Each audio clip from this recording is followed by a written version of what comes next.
Das ist der Juri.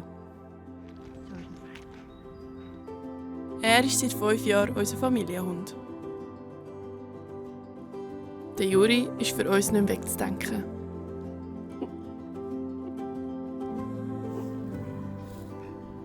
Ursprünglich kommt der Juri aus Rumänien. Was er dort erlebt hat, wissen wir nicht. Ich wollte herausfinden, wo er die ersten Monate von seinem Leben verbracht hat und wie die Situation vor Ort ist. Aus diesem Grund haben Lina und ich uns auf Spurensuche gemacht und sind auf Rumänien gereist.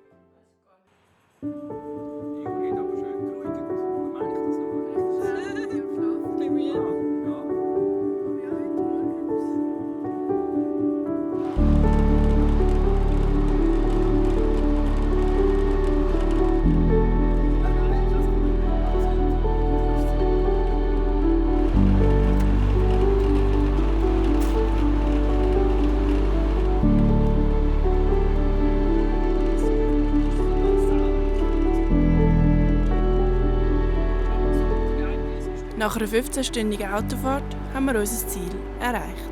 Das ist jetzt Baia Mare.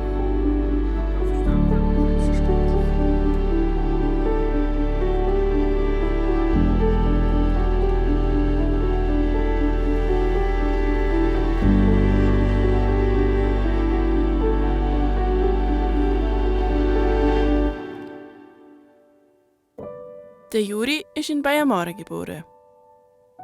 Die ersten Wochen von seinem Leben hat er mit seiner Mutter und seiner Geschwister in einem Shelter verbracht. Da fängt unsere Spurensuche an.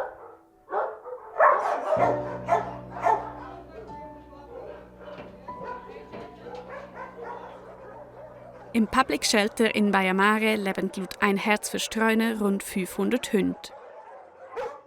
Der Platz ist knapp und es ist laut. Gerade für die Welpen kein optimaler Ort. It's so much noise. The puppies need a quiet place. Immune system goes down when 300 dogs bark around. For puppy, in my opinion, need a private place, a separate place, quiet, and for the moment it's not possible. Wie der Juri ins Shelter gekommen ist, wissen wir nicht. Denn die Wege ins Shelter sind unterschiedlich. Das merken wir auch bei unserem Besuch in Zahlau. Nicht mal richtig angekommen, sind wir schon mitten in einer Einfangaktion von einem verletzten Hund.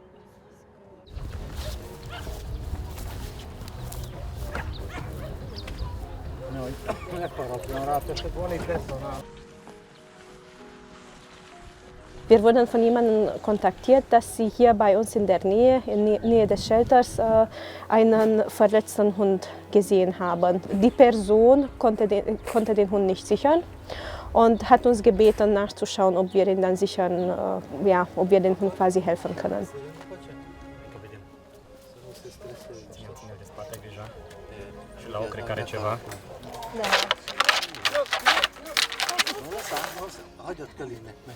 Asta e. Dacă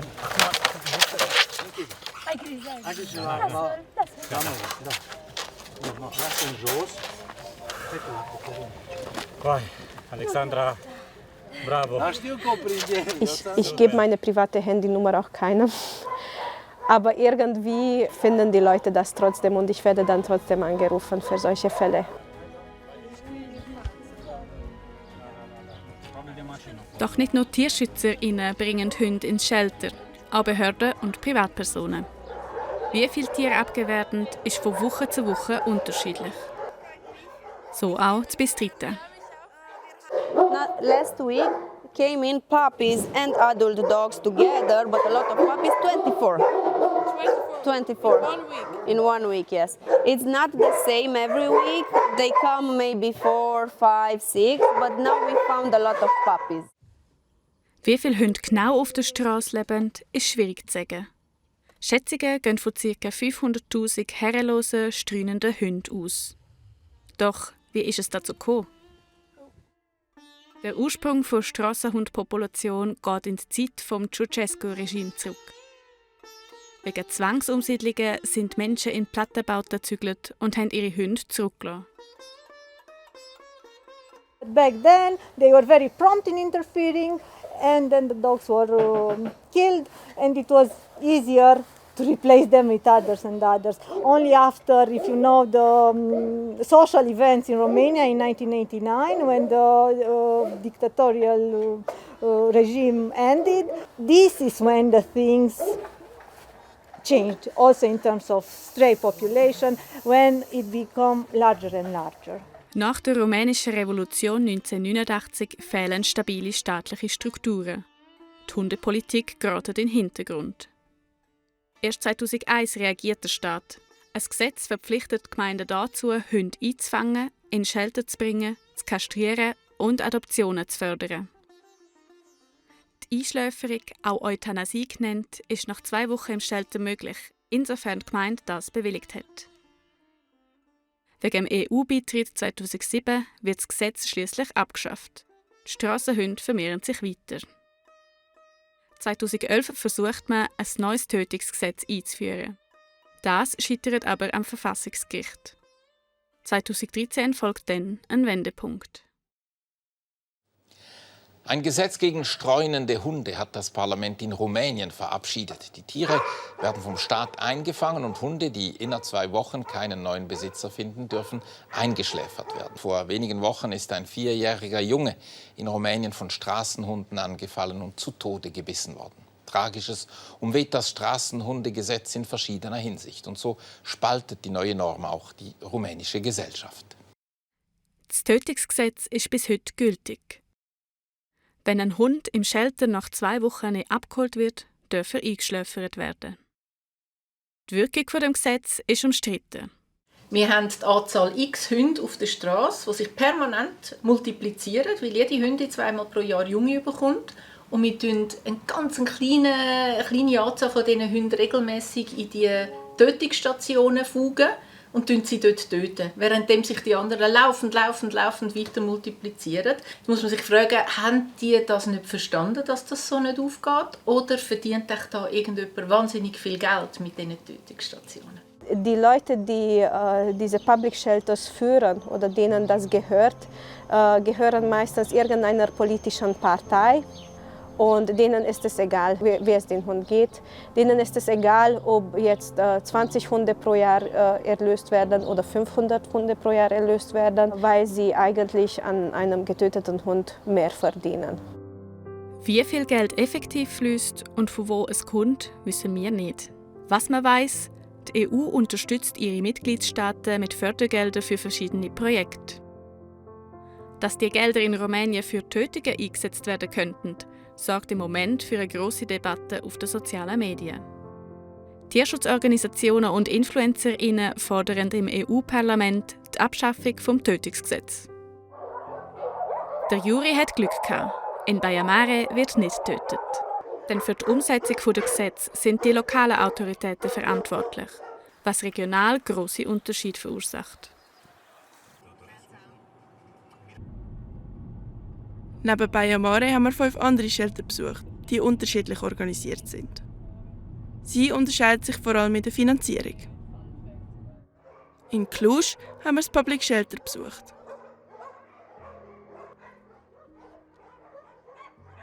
The public shelter is financed by the city, and it depends on how many dogs we have here. So it fluctuates. If you have fewer dogs, there's coming fewer money for the feeding and taking care of them, from the medication and stuff like that. Es ist auch möglich, dass Public Shelters in Zusammenarbeit mit Tierschutzorganisationen geführt werden. Tierärztin Roxana arbeitet im Public Shelter in Bistrita, wo eine Vereinbarung mit der Organisation «Ein Herz für Streuner» hat.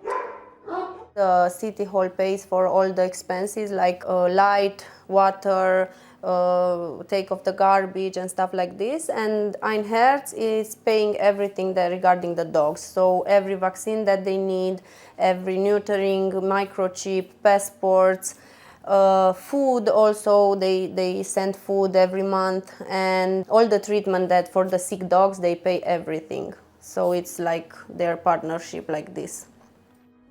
Auch im Public Shelter in Baia Mare würde es ohne zusätzliche finanzielle Mittel nicht funktionieren. The food is 7,000 kilo every month. 1000 Kilogramm im Monat. Also das Geld, was wir bekommen, reicht würde gerade mal fürs Essen reichen.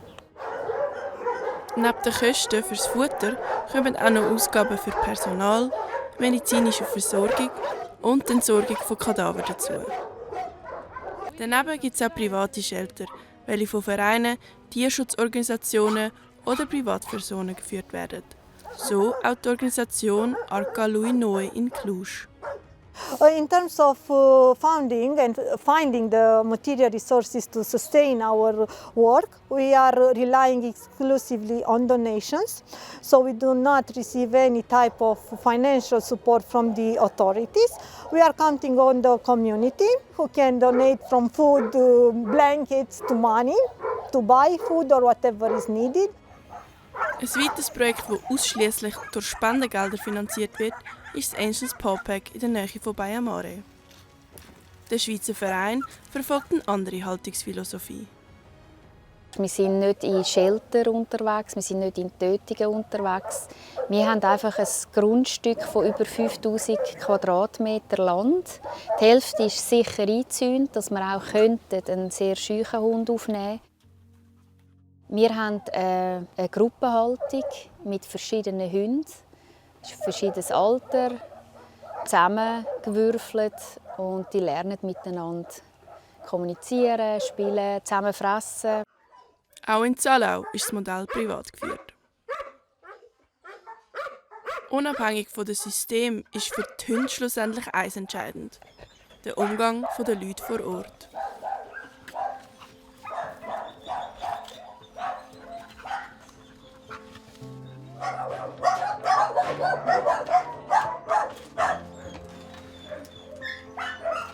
Ich bin eine ehrenamtliche Helferin. Wir sind hier ca. 4-5 ehrenamtliche Helfer vor Ort. Sometimes we barely have the time to feed, clean, provide the basic needs. By being close to them, we hope that at least in a way we are improving their behavior, but not a dedicated training. Und was findest du das Anstrengendste? Dass wir nicht jedem helfen können. Tatsächlich, manchmal müssen wir die Wahl treffen. Also wir haben eine begrenzte Anzahl von Zwingern, eine begrenzte Anzahl von Plätzen und dann müssen wir auswählen, welchen wir müssen manchmal Nein sagen. Wenn es keinen Platz gibt, dann gibt es keinen Platz. And the worst part of my job is that I see a lot of cases of abuse, a lot of cases of animals that are treated bad, that come here with, I don't know, a puppy left on the road hit by a car and left to suffer, dog that was hit and broke something by the owner, a lot of puppies thrown in bags, in water, near water, just to drown. It's sad. This is the sad part, that these things can happen and we have no one to make responsible for. We found a couple of dogs. One was, I will show it, he's here. One was on the road, bitten by other dogs. He couldn't get up, he was left there. He was brought to us. So what's the worst thing about your job? To see them die, maybe, especially puppies. When I'm in the working area, I do it like it's normal because I have to be concentrated and I have to do it. But after that, there are times when, for example, I cry with no reason because it seems like I'm exhausted, but not exhausted physically because I can work. It's not doing stuff like really hard. I am an animal lover. This is the only thing, because the other, it's so much stress, so much nerves, so much pain to see everything every day. But just thinking that to the dogs, maybe this one, because I love them so much. Ich habe eine Weile gebraucht, bis ich das auch verstanden habe, dass mich das auch sehr glücklich macht, das, was ich mache, und dass es mich dann auch motiviert, dass ich endlich nicht nur jemand bin, der so schaut, der arme Tier, sondern tatsächlich auch etwas mache. Weil es gibt zu wenige Leute hier, die etwas machen. Die meisten machen die Augen zu, aber man kann die Augen nicht immer zumachen.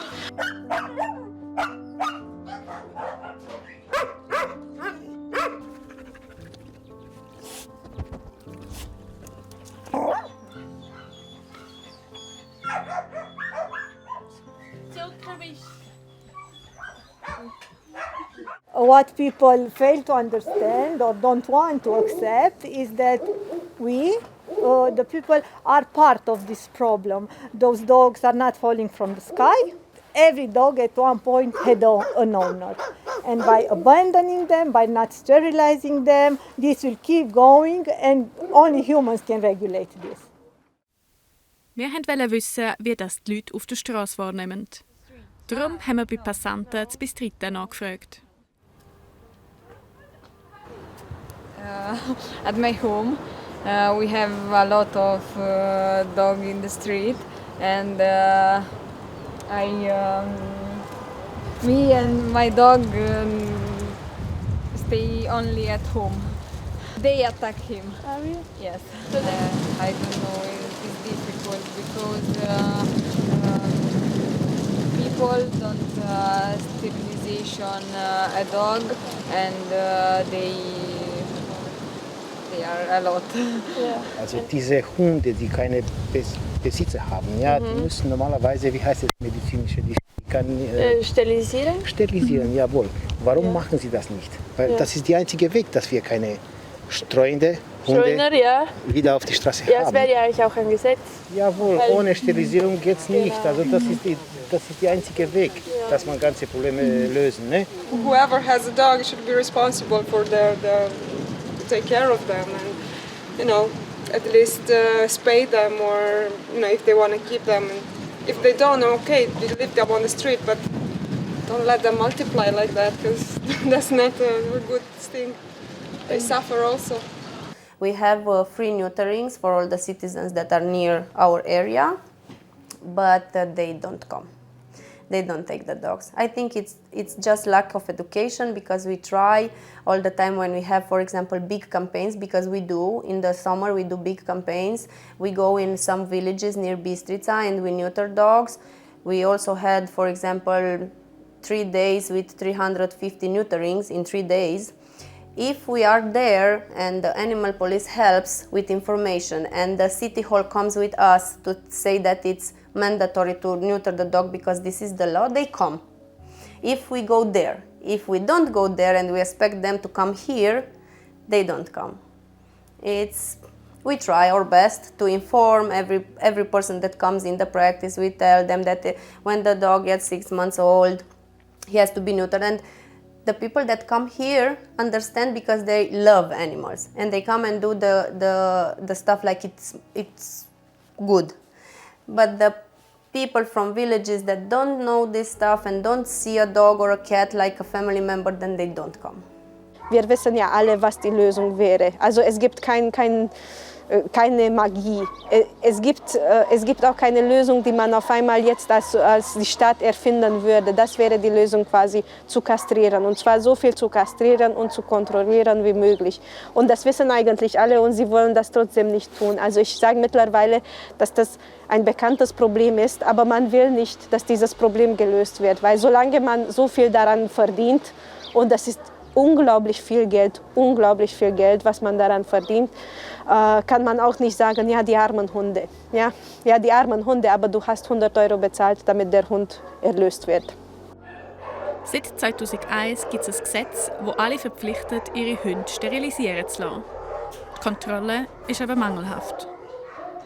The authorities should take more action and trying to verify the people who had dogs if they're microchipped, implant or they are sterilized and vaccinated. If they checked, if they're doing that stuff on the area everybody does, then we will get fewer stray dogs on the city.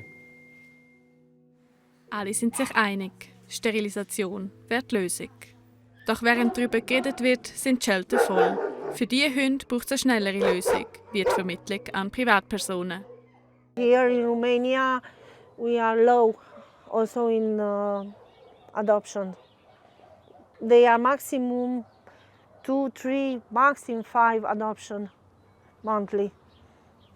If they want to adopt a dog, a lot of them want to keep him outside in chain or in small areas where they can live, and it's complicated. And if we know that they go in Germany and they live in the house and they are totally different treated like in Romania, then it's perfect to do that. ASIPA or other organizations, NGO1s, they're helping us. They're like adopting 60% of the dogs we have here. So that number already says, like, if they would stop doing that, then we have a problem that we couldn't capture more dogs. Viele Tierschutzorganisationen, die sich in Rumänien engagieren, vermitteln Hunde ins Ausland. Ohne die Vermittlung müsste das Shelter vom Juri Euthanasie einführen. Sie als Public Shelter sind verpflichtet, neue Hunde aufzunehmen und brauchen deswegen immer Platz. 2025 sind gemäss Statistik von Identitas über 1600 Hunde aus Rumänien in die Schweiz adoptiert worden. Der Ablauf kann je nach Organisation abweichen. Wir haben einen Einblick von einem Herz für Streuner bekommen. Nachdem der Hund beim Tierarzt war, wird er meistens gechippt und kriegt die ersten Impfungen, also gegen Tollwut und meistens auch noch eine polyvalente Impfung oder die erste Parvo-Impfung, wenn es ein Welpe ist. Und dann kommt der Hund hier ins Shelter an. Dann in den kommenden Tagen, Wochen, abhängig wie viel Zeit wir haben, machen wir die ersten Fotos für die Vermittlung, die ersten Videos, die Einschätzung, wie ist der Hund mit Hündinnen, mit Rüdern, wie verhält er sich, ja, was für ein Zuhause könnte passen. Wie gesagt, das ist ja erstmal nur unsere persönliche Einschätzung und Erfahrung. Wenn dann mindestens so die 10 Tage nach der Tollwutimpfung vorbei sind, dann wird der Hund kastriert und dann kriegt der Hund dann noch eine zweite polyvalente Impfung. Wenn der Hund alle diese Impfungen hat, ist er reisebereit, beziehungsweise reisebereit heißt eigentlich, dass 3 Wochen nach der Tollwutimpfung. Mittlerweile wird sein Album auf den Social Media Oberfläche gepostet und auch auf der Webseite. Und wir hoffen, dass ganz schnell jemand sich für den Hund interessiert. Das System sorgt aber auch für Kritik. Um solche Hunde aussuchen, die zu irgendeiner Schweizer Person passen sollten, müssen Fachleute vor Ort sein. Und Fachleute sind nicht Leute, die einfach mal aufgewachsen sind mit einem Hund und Hunde gerne haben und ganz viel Liebe zu geben haben, sondern das sind Leute, die richtig viel kynologisches Fachwissen haben, die können sagen, der Hund hat das und das Defizit, der Hund benimmt sich so und so. Und nicht, das ist ein lieber Hund und ihr müsst ihn jetzt nehmen. Und genau da fangen die massiven Probleme an, die wir aktuell in der Schweiz haben. Dass unzählige von diesen Hunden, die in die Schweiz gekarrt worden sind und irgendwo auf einem Parkplatz irgendjemand mit dem gedrückt worden sind, den Erwartungen, die die Leute haben, nicht gerecht werden können. Vielleicht seicht er rein, vielleicht jagt er Katzen, vielleicht frisst er vom Tisch oben runter, vielleicht kommt er rauf, vielleicht hat er auch Angst. All diese Sachen, die findet jemand heraus, wenn er vor Ort geht und dort mit den Fachleuten redet und den Hund selber vor Ort kennenlernt. Und da sind wir wieder beim Punkt Ausland, Schweiz. Das spielt absolut keine Rolle. Wenn du einen Hund übernehmen willst, dann gehst du den Hund kennenlernen. Wenn der Hund in Timbuktu ist, gehst du auf Timbuktu. Und wenn er in Bachenbülach ist, gehst du auf Bachenbülach. Aber du musst den Hund persönlich kennenlernen. Und es macht null Sinn, wenn dir irgendjemand, den du nicht einmal kennst, sagt, er ist dein Lieber und der passt genau zu dir. Und der macht immer, was du sagst. Und der wartet allein daheim, der läuft gut an der Leine und er ist immer und ewig dankbar. So funktioniert es einfach nicht. Bis jetzt hatten wir eine einzige solche Familie oder ein Pärchen. Die sind tatsächlich nach Rumänien gefahren. Sie wollten einen Hund von Ein Herz für Streuner adoptieren. Und sie haben alle Standorte von Ein Herz besucht und haben sich letztendlich einen Hund von uns ausgewählt. Ich finde, dass es auch besser ist oder besser wäre. Ich glaube, generell den Hund kennenzulernen oder persönlich kennenzulernen wirkt mehr, als den Hund nur auf einem Bild zu sehen oder in einem Video zu sehen. Aber ich weiß natürlich auch, dass nicht jeder sich das leisten kann. Und ich weiß, dass tatsächlich in manchen Fällen auch ein Bild, ein Foto genauso viel wirken kann, wie den Hund tatsächlich zu erleben. Yeah, I think it's okay also online and also here. Here is emotionally, for people that are not used to, it's sad and it's hard to see all these dogs, and you can't offer them a home to all of them, and it's a little bit complicated. Online, I think it's better for the person that wants to adopt a dog because they can choose with photos, the dog comes and they just see that dog and they don't get emotionally involved with all the dogs, you know.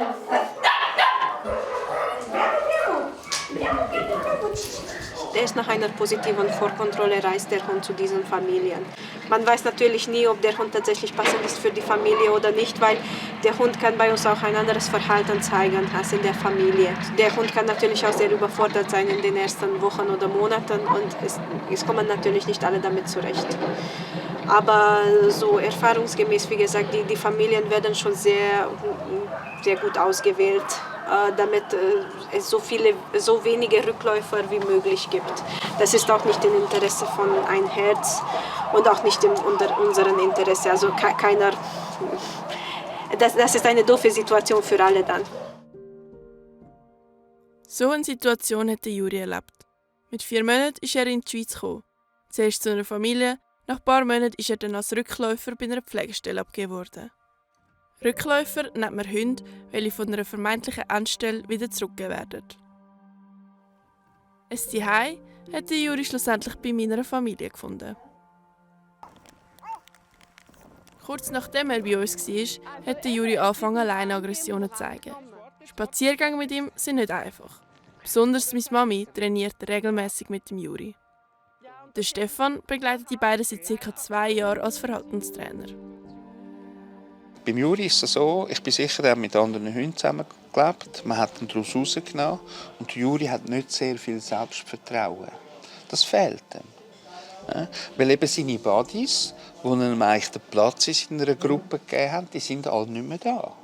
Oder?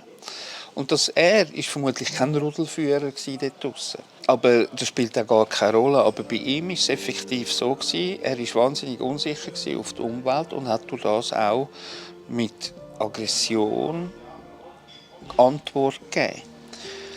Das Problem ist, die Leine schränkt den Hund ein in seinem Verhalten. Er kann eigentlich nicht so reagieren, wie er es natürlicherweise machen würde. Und durch das passieren dann eben so Sachen wie Leinenaggression. Aber das passiert eben nur dann, klar, der Hund ist eingegangen, er muss sich bei dir orientieren. Und das heisst aber eben, dass eine kompetente Person oder einen Plan hat und sich auskennt, okay, Hund, ich sehe, was dein Problem ist, ich kann Strategien, wie wir dort rauskommen. Wo wir jetzt dran sind, jetzt nicht beim Juri, weiss ich nicht genau die Geschichte, aber vielfach ist es halt schon so, dass in gewissen Ländern die Hunde halt einfach vom Menschen missachtet werden. Und das wird von Anfang an diesen Hunden schon als Gefahr von der Mutter, hey, weichen den Menschen aus, oder? Und wenn du dann genau so einen Hund holst und einem Menschen aufs Auge drückst, das ist die Schwierigkeit. Es gibt natürlich auch das Gegenteil. Das sieht man am Beispiel von Fibonaccio. Wir haben ihn auf dem Angels Paw Pack in Rumänien kennengelernt.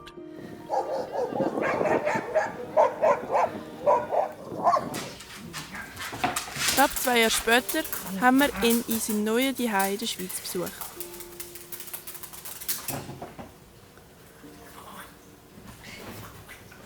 Also ich glaube auch tatsächlich, dass es für ihn wahnsinnig wichtig ist, dass er Menschen um ihn herum hat, dass er Streicheleinheiten hat, dass er Aufmerksamkeit hat, dass er Beschäftigung auch hat. Ich glaube, anders wäre er nicht gleich glücklich. Also, ich glaube schon nur, das Angel Paw Pack ist natürlich eine riesige Verbesserung gewesen, aber es daheim ist für ihn mit Menschen, die mit ihm kuscheln und mit ihm auf dem Sofa sitzen, ist, glaube ich, für ihn schon essentiell. Spaziergänge sind halt herausfordernd, weil er wenn er Hunde sieht, in die Leine hineinkommt und sehr, sehr aufgeregt ist, also null aggressiv, aber doch laut und grenzüberschreitend gegenüber einem anderen Hund. Was ich das Gefühl habe, wenn man einen Hund von Welpen hat, der nicht aus dem Tierschutz ist, der immer sehr behütet und gut sozialisiert aufgewachsen ist, wo man vielleicht weniger hat, wo man, wenn man eben Hunde kennt, dort als Welpe schon gerade intervenieren kann, was man bei ihm halt nicht hat können und wir jetzt dran sind und jetzt versuchen zu schauen, was können wir machen und wenn gehen wir halt anderen Hunden einfach aus dem Weg. Die 2 Beispiele zeigen, Hund ist nicht gleich Hund. Wichtig ist, bei einer Anschaffung muss man sich immer überlegen, ob man am Tier gerecht werden kann.